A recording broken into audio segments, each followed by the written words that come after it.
So you're working a crazy amount of hours in your cleaning business and you're ready to have the lifestyle that you wanted when you first thought about the business.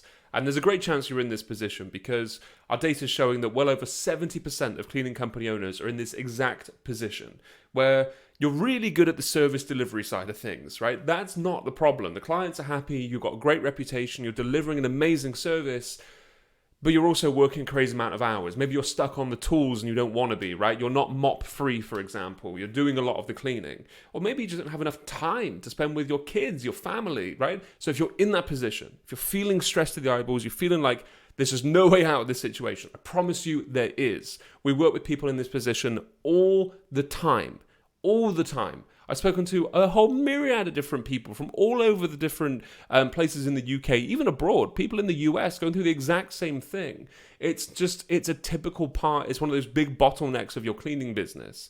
But if you feel like you're stuck and you can never get out of it, that's not true. You can absolutely get out of it. You just might need a little bit of help putting a strategy together that's going to work. We've been doing this for a long time, and we've helped in that time literally hundreds of cleaning businesses be able to do that. If you want to see any testimonials of what we've been able to achieve, check it out, cleanupacademy.com. Click on testimonials. You'll see a crazy amount of testimonials on there, and that's just some of them. So go check it out. If you feel like you're stuck in that position, you don't know what to do, drop me a message on LinkedIn. Let's have a chat. Let's see how I can help. Because I guarantee you're not as stuck as you think you are. And it's probably just a few small tweaks to be able to get back on track.